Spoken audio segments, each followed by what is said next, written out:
नमस्कार दोस्तों, स्वागत है आप सभी का आपके अपने YouTube चैनल पर। तो दोस्तों, रीट लेवल फर्स्ट की साइकोलॉजी के यहाँ पर 30 में से 30 क्वेश्चन हम हल करने वाले हैं दोस्तों। बिल्कुल सटीक आंसर आप इससे मिलान करते हो तो दोस्तों आपको पता चल जाएगा कि कितने क्वेश्चन आपके सही जा रहे हैं। मैं यहाँ पर 30 में से 30 साइकोलॉजी के पूरे क्वेश्चन आपके सॉल्व कराने वाला हूँ दोस्तों। आपका ज़्यादा समय नहीं लूँगा, मैं ज़्यादा व्याख्या भी नहीं करूँगा, मैं जल्दी जल्दी आंसर दूंगा और उनके पीछे के दोस्तों आपको रीजन बताते चलूँगा। ज़्यादा समय नहीं लूँगा। तो चलिए, आपका ज़्यादा समय तो वीडियो शेयर करते हैं, वीडियो को शेयर कर देना दोस्तों। और चलिए वीडियो स्टार्ट करते हैं दोस्तों। क्वेश्चन पेपर आ चुके हैं। देखिए, अभी तक क्वेश्चन पेपर नहीं थे, हालांकि मिलान कर लिया है काफ़ी सारे छात्रों ने, लेकिन सभी क्वेश्चन जो है याद नहीं थे छात्रों को, और उनके ऑप्शन भी सही से याद नहीं थे, कन्फ्यूजन था। लेकिन इस वीडियो के देखने के बाद कम से कम आपका साइकोलॉजी का कन्फ्यूजन दूर हो जाएगा, क्या क्या आंसर रहने वाले हैं। ये मैं ए सीरीज के हिसाब से आपको पेपर हल करा रहा हूँ। अगर आपका बी या सी सीरीज है तो आप दोस्तों, आपको जो ब्लूप्रिंट था या फिर आप जो है अपने क्वेश्चन के हिसाब से आंसर टिक करते जाइएगा। चलिए यहाँ पर हम वीडियो स्टार्ट करते हैं। पहला क्वेश्चन है, हल के प्रभावी प्रतिक्रिया संभाव्यता सूत्र में प्रतिक्रिया निषेध का प्रतीक क्या है। तो हल का ये प्रभावी प्रतिक्रिया संभाव्य सूत्र पूछा गया था। इसका जो राइट आंसर है दोस्तों वो है आपका option number D, I R. जी हाँ दोस्तों, आई आर इसका राइट आंसर हो जाएगा। चलिए नेक्स्ट क्वेश्चन पर बढ़ते हैं दोस्तों। गार्डनर के अनुसार बहुबुद्धि सिद्धांत को विद्यालय में किस प्रकार से लागू करना चाहिए। देखिए, गार्डनर की तरफ से बहुबुद्धि सिद्धांत दिया था, जिसमें कि उन्होंने 8 बुद्धियों के बारे में बताया था। जिसमें कि देखिए, अगर आप कुछ क्वेश्चन ऐसे थे साइकोलॉजी में जिनको आप ऑप्शन से भी हल कर सकते थे। देखिए, इसमें केवल आ गया तो ये तो होगा नहीं इसका। इसके अलावा दोस्तों यहाँ पर सीमित आ गया तो ये भी नहीं होगा। इसके अलावा आप 2 ऑप्शन बचते हैं आपके पास, एक तो आपका बी और एक सी। तो देखिए, इसमें आपका बुद्धिमत्ता प्रकार की पहचान के लिए आईक्यू परीक्षण को मानकीकृत करके, तो ये भी नहीं होगा इसका। तो इसका राइट आंसर है, क्योंकि उन्होंने 8 प्रकार की जो है बुद्धियों के बारे में बताया था, जिसमें कला बुद्धि, संगीत और भूमिका अभिनय बुद्धि, इन सभी के बारे में बताया था। तो इसका option number B right answer हो जाएगा, ऑप्शन नंबर सेकेंड। तो ये दूसरा क्वेश्चन हो गया।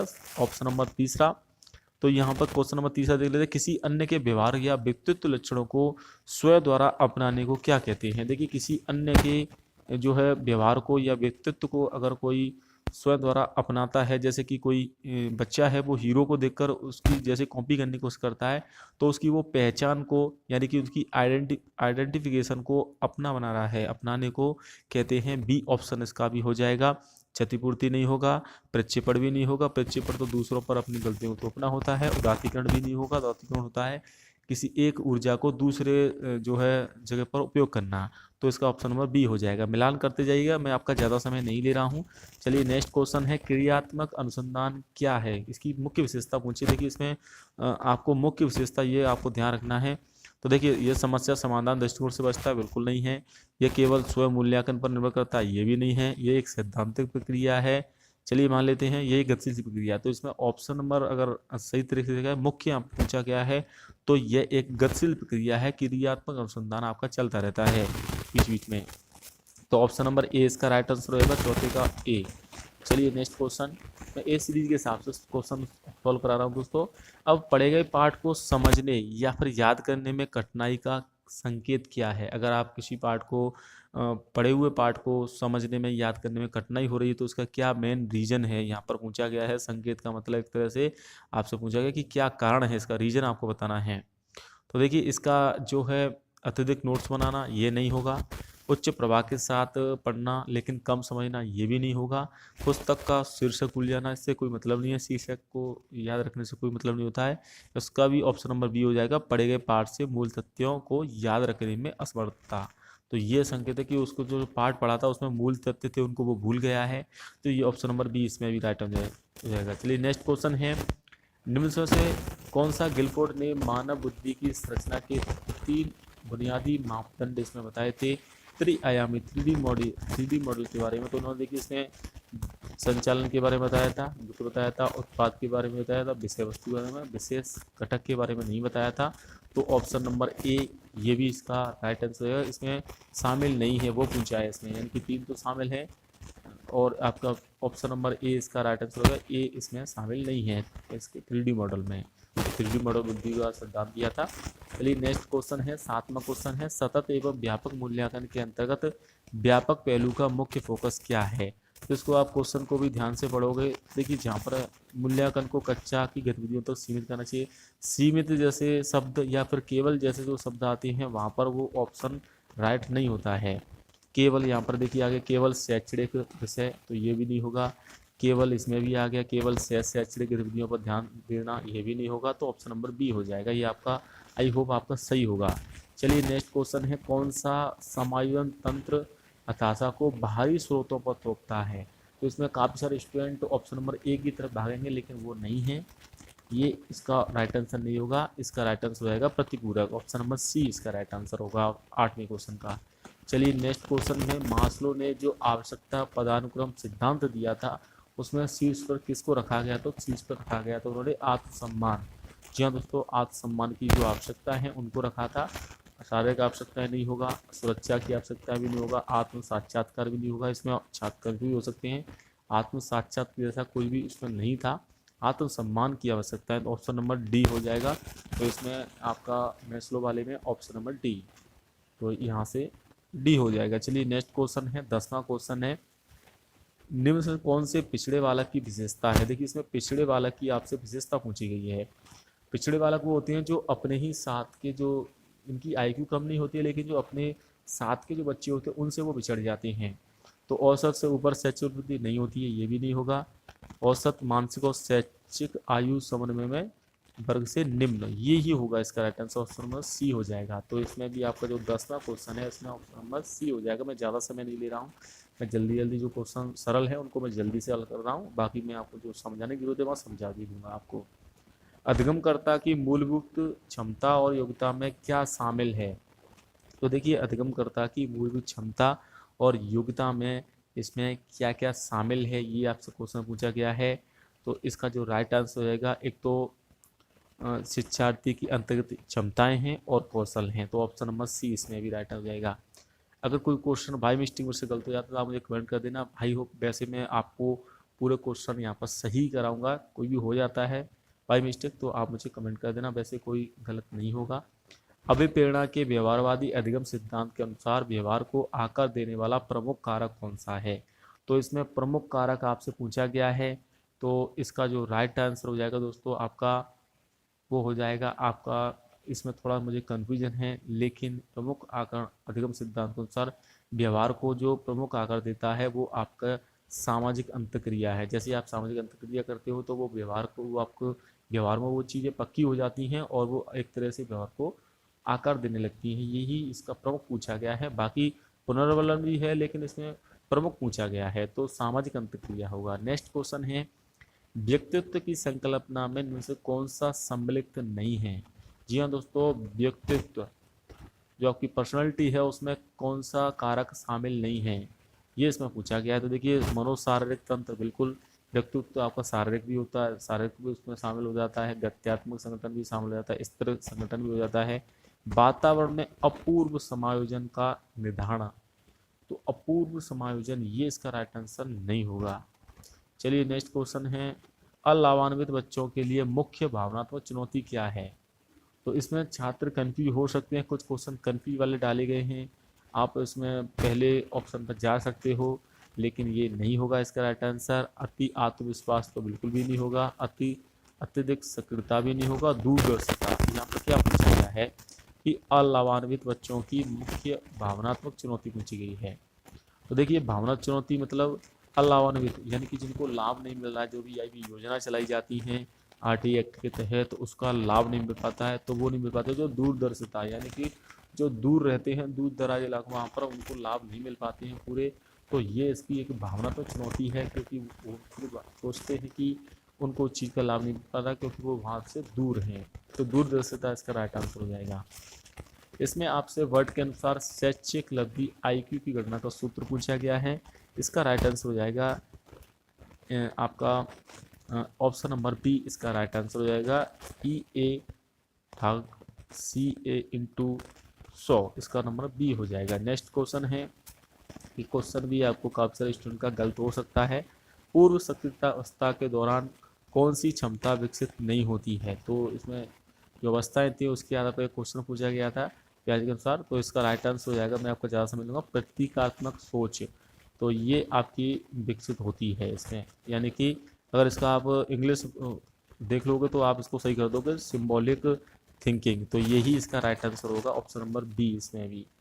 चलिए नेक्स्ट क्वेश्चन है, 17वां क्वेश्चन है, आरटीई अधिनियम छात्रों के सीखने के मूल्यांकन के लिए शिक्षकों की जिम्मेदारी के बारे में क्या कहता है? तो चलिए इसका भी आंसर देते हैं। छात्रों को साथ बातचीत को कक्षा तक सीमित करें, सीमित वर्ड आ गया तो ये नहीं होगा, केवल वर्ड आ गया तो ये भी नहीं होगा, केवल वर्ड यहाँ पर भी आ गया तो यहाँ पर ऑप्शन नंबर ए इसका राइट आंसर हो जाएगा। नेक्स्ट क्वेश्चन है, निम्न से कौन सा व्यक्तित्व मापन की प्रक्षेपण परीक्षण की विधि नहीं है? देखिए प्रक्षेपण विधि इसमें पूछा गया है, जो विधि नहीं है। तो ये जो रेटिंग मापने स्केल है ये नहीं है। बाकी देखिए इंग्लिश से भी आप कर सकते हो, TAT ये है, SAT ये भी है, WAT ये भी टेस्ट है। ये आप सबके प्रक्षेपण विधियों के आपके टेस्ट है, लेकिन रेटिंग मापनी ये प्रक्षेपण अप्रेक्षण विधि है। चलिए नेक्स्ट क्वेश्चन है आपका 19वां क्वेश्चन आ जाता है, विकास के सिद्धांत के अनुसार मस्तोद्यमी विकास का क्या अर्थ है? तो ये आपका मस्तोद्यमी विकास के बारे में पूछा गया है। विकास देखिए सिर से शुरू होता है और पैरों की ओर जाता है। मैं ज़्यादा समय नहीं लूँगा, आपको इसका आंसर पता होगा, ऑप्शन नंबर बी हो जाएगा। नेक्स्ट क्वेश्चन है 20वां क्वेश्चन, NCF 2005 के अनुसार बालक केंद्रित शिक्षण का मुख्य फोकस क्या है? तो देखिए बालक केंद्रित मुख्य फोकस क्या है? पाठ्य वस्तु की सामग्री को याद कराना बिल्कुल नहीं होगा, मुख्य फोकस पूछा गया है इसमें। और पारंपरिक विधियों को सख्ती से पालन करना, तो सख्ती आ गया यहाँ पर, ये नहीं होगा। प्रतिस्पर्धा को बढ़ावा देना, छात्रों के बीच प्रतिस्पर्धा को बढ़ावा देना, या फिर बच्चों के अनुभव आवाज़ों सक्रिय भागीदारी को महत्व देना। तो इसमें डी भी कहीं हद तक सही है, ये भी सही है, लेकिन इसमें मुख्य फोकस तो आपका बच्चों के अनुभवों, आवाज़ों और सक्रिय भागीदारी को महत्व देना होगा, ना कि बच्चों के बीच प्रतिस्पर्धा को बढ़ावा देना। तो ऑप्शन नंबर बी इसमें हो जाएगा 20वें क्वेश्चन में। 21वां क्वेश्चन है, ADHD छात्र, जो ADHD जो अधिगम न्यूनता ये आपके बेकार होती हैं, इसमें छात्रों को सीखने में मदद में कौन सा शिक्षण तरीका सुझाया गया है? तो इसमें भी आपका ज़्यादा समय नहीं लूँगा, इसका राइट आंसर हो जाएगा आपका बहुत सारी तस्वीरों और दृश्य संकेतों का उपयोग करना चाहिए ADHD वाले छात्रों के लिए। अल्बर्ट बंडूरा के लिए क्वेश्चन आ गया है कि अल्बर्ट बंडूरा, देखिए यहाँ पर थोड़ा मिस प्रिंट है, अल्बर्ट भांडूरा होता है, ये बंदूरा कर दिया है, लेकिन अगर आप इंग्लिश वर्ड देखोगे तो वहाँ पर सही है अल्बर्ट भांडूरा। इसीलिए कभी कभी आपको इंग्लिश भी देखनी चाहिए ताकि कन्फ्यूजन ना रहे। बंडूरा ने दूसरों को व्यवहार को अवलोकन करके सीखने का क्या नाम दिया? तो वो हो जाएगा इसका ऑप्शन में प्रत्यक्ष अधिगम, डायरेक्ट लर्निंग इन्होंने दिया था अधिगम का। बाकी ये सभी आपके, ये आपका स्किनर के द्वारा दिया गया था, इत्यादि के द्वारा दिया गया था, तो ये नहीं होंगे, आपका ऑप्शन नंबर ए हो जाएगा इसमें। चलिए नेक्स्ट क्वेश्चन है 23वां, जेम्स डीवर के अनुसार परिणामवादी कल्पना को किस प्रकार की कल्पना में वर्गीकृत किया गया है? तो इसका option number D right answer हो जाएगा, संरचनात्मक और सृजनात्मक, कंस्ट्रक्टिव एंड क्रिएटिव। तो इसका राइट आंसर ऑप्शन डी हो जाएगा। नेक्स्ट क्वेश्चन है 24वां, आनुवांशिकता और पर्यावरण के बीच संबंध का वर्णन करने के लिए कौन सा गणितीय मॉडल उपयोग किया जाता है? तो ये आपका सबको पता होगा, गुणा इसका राइट आंसर हो जाएगा। गुणा का उपयोग किया जाता है आनुवंशिकता और पर्यावरण के लिए, तो ये आपका वुडवर्ड के द्वारा दिया गया था। नेक्स्ट क्वेश्चन है, NCERT के दस्तावेज प्रारंभिक स्तर पर सीखने के प्रतिफलों के उद्देश्य के बारे में क्या कहते हैं? तो केवल वर्ड आ गया तो ये तो बिल्कुल नहीं होगा। सुनिश्चित करना कि छात्र आयु उपयुक्त रचना को प्राप्त करता है, विद्यालय की एक समान शिक्षण विधियों का उपयोग को बढ़ावा देना, ये बिल्कुल नहीं होगा।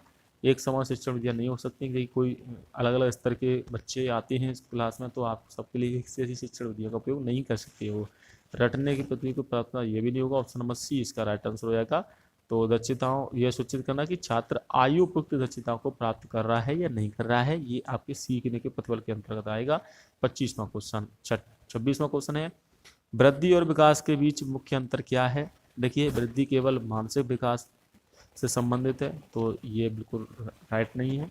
विकास परिपक्वता पर रुक जाता है, विकास तो आजीवन चलता है, ये भी गलत हो जाएगा। वृद्धि और विकास पूर्णतः असंबंधित हैं, बिल्कुल संबंधित हैं, ये भी गलत हो जाएगा। तो ऑप्शन नंबर ए ही इसका राइट आंसर होगा। वृद्धि मात्रात्मक परिवर्तन है, जबकि विकास मात्रात्मक होता है और गुणात्मक भी होता है, तो ये तो आप सबका सही होगा। 27वां क्वेश्चन है, मनोविज्ञान में व्यक्तित्व भिन्नताओं का सही व्याख्या क्या है? तो इसका व्यक्तियों में एकल या अनेक विशेषताओं के संदर्भ में विविधताओं या विचलन, एक ही प्रजाति के लोगों की भी समानता, देखिए यहाँ पर व्यक्तिगत भिन्नताओं के बारे में पूछा गया है, तो समानता तो बिल्कुल नहीं आएगा, तो तीनों ऑप्शन गलत हो जाएंगे, ऑप्शन नंबर ए ही सही हो जाएगा।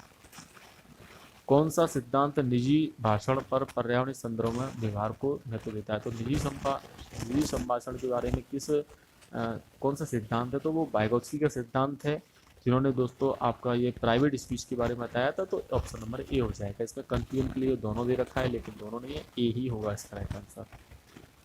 बी एफ स्किनर से संबंधित क्वेश्चन आ चुका है आपके सामने। बी एफ स्किनर ने अधिगम की व्याख्या करने के लिए मानवीय व्यवहार तथा उद्दीपकों के बीच बल दिया था, तो वो कार्यात्मक विश्लेषण हो जाएगा इसका right answer. Option number B last question है साइकोलॉजी का, यहाँ पर दोस्तों लेवल फर्स्ट का। अधिगम अभिसंज्ञानात्मक कौशलों के अंतर्गत निगरानी में क्या शामिल है? किसी कार्य को कितना समय देना, इसका निर्णय लेना। प्रश्न पूछना, क्या समझ में आ रहा है। प्रतिक्रिया के बारे में बिना कार्य पूरा करना, ये भी तो बिल्कुल नहीं होगा। कार्य की कठिनाई को अनदेखा करना, ये भी नहीं होगा। किसी कार्य को कितना समय देना, इसका निर्णय लेना, ये भी नहीं होगा। तो प्रश्न पूछना जैसे क्या समझ में आ रहा है, ये आपका निगरानी के अंतर्गत आएगा, अधिसंज्ञानात्मक कौशल के अंतर्गत। अगर आप किसी क्वेश्चन कंफ्यूज होते तो आप उसके इंग्लिश पढ़ोगे तो इससे आपको समझ में आ जाएगा। Asking question like is the making sense, तो इसका राइट आंसर बी होगा 30वें का। तो आई होप आपको ये वीडियो पसंद आई। वीडियो को शेयर जरूर करें दोस्तों। मैंने आपके सामने साइकोलॉजी के पूरे 30 क्वेश्चन पहली बार दोस्तों पेपर के हिसाब से जारी किए हैं। पेपर के हिसाब से पूरे यहाँ पर दोस्तों समझाया भी है मैंने आपको, जो आपको कोई भी डाउट था। बाकी आपको वीडियो कैसी लगी, वीडियो को शेयर करना, चैनल को भी सब्सक्राइब जरूर कर लेना दोस्तों। जय हिंद, वंदे मातरम। नेक्स्ट यहाँ पर अन्य सब्जेक्ट की भी मैं जल्दी ही दोस्तों आपके लिए आंसर की लाने वाला हूँ।